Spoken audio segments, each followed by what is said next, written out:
Hello प्यारे साथियों, this is Shubham Jadaun. और इस छोटी सी वीडियो में बहुत बड़ी बात समझने वाले हैं। इतनी बड़ी बात कि अगर वो आपने गलत सेलेक्ट कर दी तो आपका सिलेक्शन रुक सकता है। जी हाँ, जिस भाषा आपको आती नहीं है, जिस भाषा में आप एक्सपर्ट नहीं हैं, जिस भाषा में आप पेपर को सॉल्व नहीं कर सकते, अगर उस भाषा को चूज़ करके पेपर देने जाएंगे तो सिलेक्शन कैसे हो जाएगा भैया? सोचने वाली बात है। ठीक है, तो अगर ये वीडियो आपका बहुत बड़ी प्रॉब्लम, आने वाली फ्यूचर में बहुत बड़ी प्रॉब्लम से छुटकारा दिला दे, तो इस वीडियो को लाइक और सब्सक्राइब करके अपने दोस्तों के साथ भी शेयर कर दीजिएगा, क्योंकि इतनी इंपॉर्टेंट चीज़ को किसी से छिपाते नहीं हैं। अब देखिए, इसमें देख लेते हैं।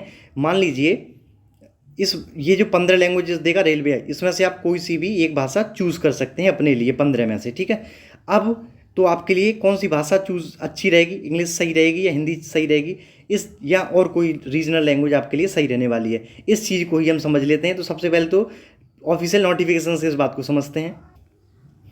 ये रहा ऑफिशियल नोटिफिकेशन का पेज नंबर 17 जनरल गाइडेंस के लिए। तो यहाँ पर आप देखेंगे मीडियम ऑफ एग्जामिनेशन।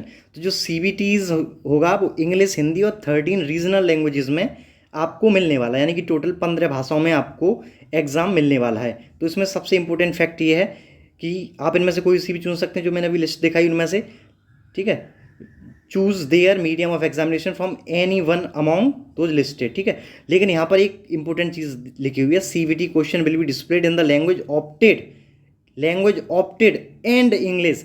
यानी कि भैया इंग्लिश में आपको पेपर ऑटोमेटिकली बाय डिफ़ॉल्ट मिलने ही वाला है, आप चूज़ करें या ना करें। इतनी बात तो आपको समझ में आ गई होगी कि एक तो आपको इंग्लिश में रेलवे RRB ऑटोमेटिकली देने ही वाला है, प्लस इंग्लिश के अलावा आपको उस भाषा में पेपर मिलने वाला है जिसको आप इन बाकी बची हुई 14 भाषाओं में से चूज़ करेंगे। तो अब इसको एग्जाम्पल के साथ समझ लेते हैं। मान लीजिए आपने चूज़ कर ली इंग्लिश भाषा, और रेलवे आपको ऑटोमेटिकली इंग्लिश भाषा देने ही वाला है, बाय डिफ़ॉल्ट देने ही वाला है, एग्जाम पेपर पूरा इंग्लिश में आने ही वाला है, और आपने भी इंग्लिश चूज़ कर ली, तो आपका पेपर आएगा इंग्लिश प्लस इंग्लिश, यानी सिर्फ एक भाषा में। तो आप तो कहीं के नहीं रहे। कुछ बच्चे ऐसे होते हैं जो मैथ, रीजनिंग जैसी भाषा को तो इंग्लिश में ही करते हैं, लेकिन अब जो GK GS और करंट अफेयर जैसी चीज़ें होती हैं जिनको वो ट्रिक के साथ रट कर जाते हैं, उनको वो अपनी रीजनल भाषा में या हिंदी में करते हैं, तो वो वहाँ पर फंस गए। अब उनको सिर्फ एक भाषा ही उनको पेपर में दिखने वाली है।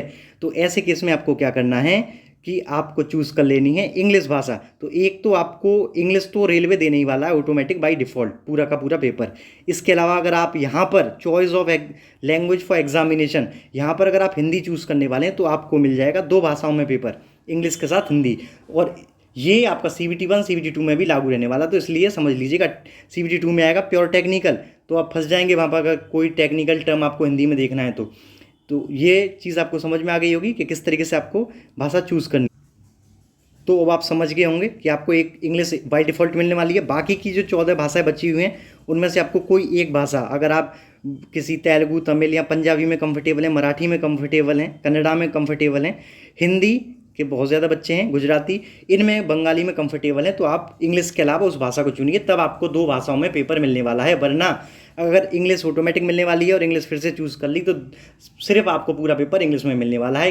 ठीक है, और इस भाषा को आप किसी भी क्वेश्चन, पर्टिकुलर क्वेश्चन के लिए हर बार चेंज कर सकते हैं, अगर आप इंग्लिश के अलावा यहाँ पर कोई एक भाषा चूज़ करते हैं तो इस वीडियो में इतना ही। पसंद आए तो लाइक और सब्सक्राइब कर सकते हैं। Thank you.